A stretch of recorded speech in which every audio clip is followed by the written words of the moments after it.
The purpose of this video is to show you a technique that I use called multiplying by 1. And I find it very helpful when I want to isolate a variable. And I also find it very helpful when I am trying to isolate a variable that's in some kind of a fraction or some kind of a, where the variable in question, for example, is like caught up in a very unusual place.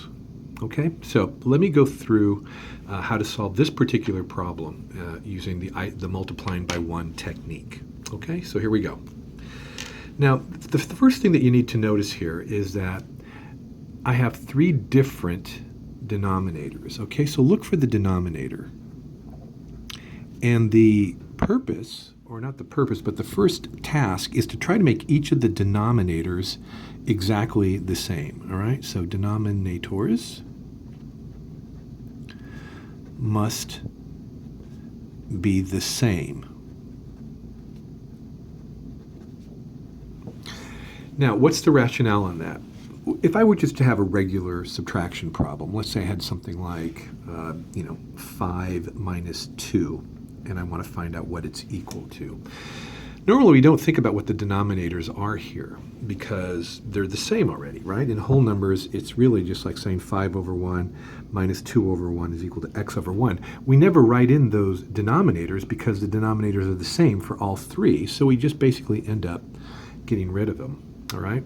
Now, the technique that we're using is also doing the same thing up here. If we have the same denominator in each one of these terms, the proportionally up on the numerator, they will all be over the same denominator, just like over here, and we could cross out the denominator. Okay?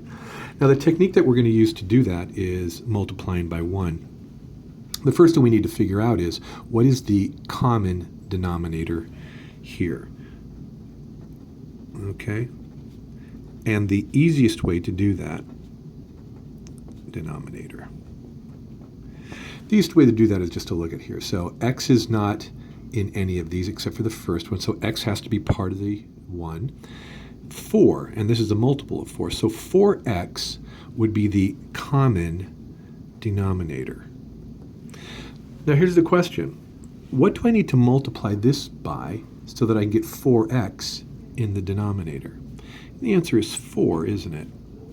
What do I need to multiply this by to get 4x in the denominator? The answer is x. What do I need to multiply 2 by to get the denominator to be 4x? And the answer is multiply it by 2x. Now here's the problem. I can't just multiply this by 4 and this part by x and this part by 2x because then I would be changing the quantities in the problem. But if I multiplied it by a 1, watch this, I'm not changing the quantity here, but I am changing the look, okay? Same thing here. Again, that's just 1, and then same thing here. Each of these terms has now been multiplied by 1, which doesn't change the actual quantity of the term, but it does make each of the denominators the same.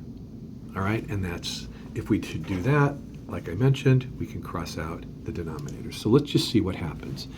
Let's cross all those out. And now we end up with, let me just clean this up, 4 times 1 is 4, 3 times x is 3x, and then 5 times 2x is 10x. What I've done here, this equation and the original equation are basically the exact same thing in different forms.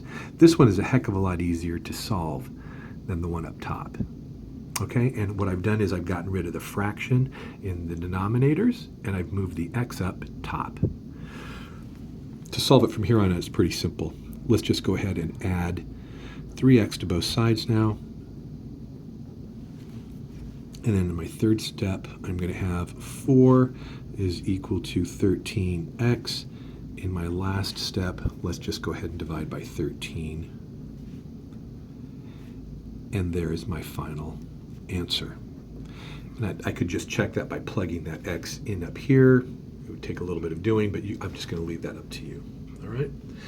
So let's try this now with the second example.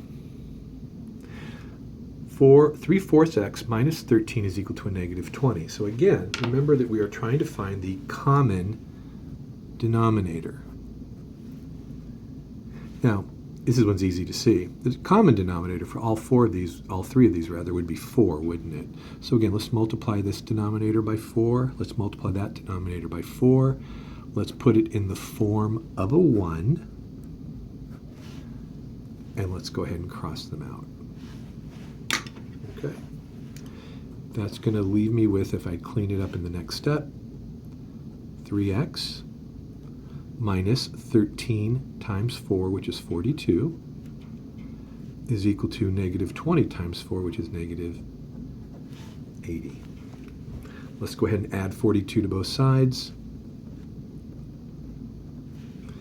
Third step, I'm going to get 3x.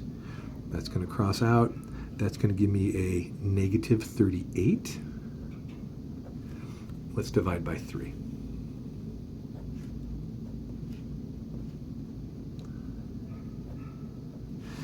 And there's my final answer. Okay?